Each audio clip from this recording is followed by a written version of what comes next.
Hi guys, welcome to my YouTube channel. So before we get started, make sure to hit the like button, also subscribe to my channel. In this video, we will talk about how did Mao Zedong come to power. So make sure to watch the full video. Mao Zedong's rise to power in China can be attributed to a combination of factors and historical events. Here is a brief overview of the key events and circumstances that contributed to his ascent. Early activism. Mao Zedong became politically active in the early 1920s, joining the Chinese Communist Party (CCP) and participating in various revolutionary activities. He emerged as a prominent figure within the party due to his organizational skills and ideological contributions. The Chinese Civil War. The Chinese Civil War, fought between the Communists and the Nationalists, led by Chiang Kai-shek, played a crucial role in Mao's rise to power.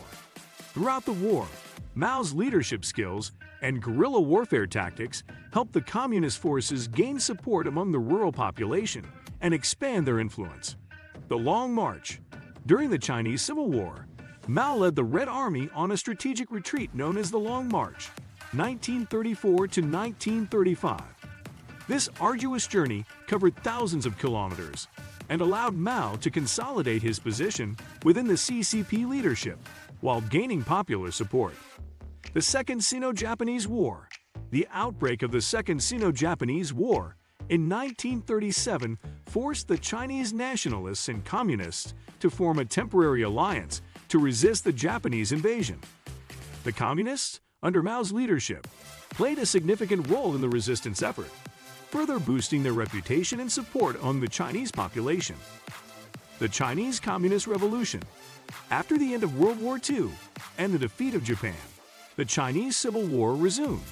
The Communists, led by Mao, gradually gained the upper hand against the Nationalists, who were plagued by corruption, inflation, and internal strife. In 1949, Mao and the Communists emerged victorious, establishing the People's Republic of China, PRC, and proclaiming Mao as the chairman of the Chinese Communist Party and the leader of the new nation.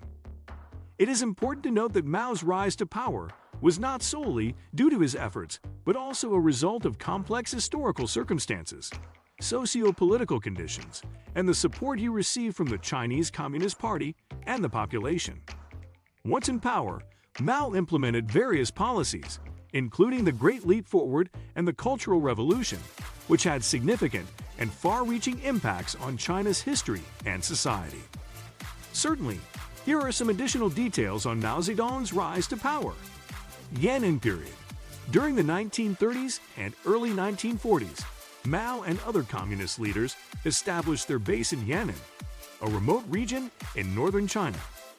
This period allowed Mao to solidify his ideological influence and develop his political theories, known as Maoism or Mao Zedong thought. His writings, speeches, and organizational skills helped consolidate his authority within the Communist Party. Land reform and mass mobilization. After the establishment of the People's Republic of China in 1949, Mao initiated a series of land reforms, redistributing land from landlords to peasants. This policy garnered support from the rural population as it addressed long-standing grievances and brought about a significant shift in power dynamics. Mao also relied on mass mobilization campaigns, such as the 100 Flowers campaign and the 3 Red Banners movement, to rally support and suppress dissent. The Great Leap Forward. In 1958, Mao launched the Great Leap Forward, an ambitious economic and social program aimed at rapidly industrializing China and transitioning it to a socialist society. However, the campaign led to disastrous consequences, including widespread famine and economic setbacks, resulting in the deaths of millions of people. Despite these failures, Mao retained his position of authority within the Communist Party. The Cultural Revolution. In 1966, Mao launched the Cultural Revolution, a radical socio-political movement aimed at purging perceived bourgeois elements from Chinese society and reasserting his control. This movement resulted in widespread social upheaval, political persecution, and the disruption of education and institutions. The Cultural Revolution lasted for a tumultuous decade, until Mao's death in 1976. It's important to note that Mao Zedong's rise to power and his subsequent policies were marked by both achievements and significant human suffering. While he is often hailed as the founding father of modern China and celebrated for his role in the country's independence and unification, his leadership also had controversial and devastating consequences. The legacy of Mao Zedong remains a subject of ongoing debate and analysis. What do you think of our video? Let me know in the comment section below. Before you go, please hit the like button and subscribe to my channel. Thanks for watching.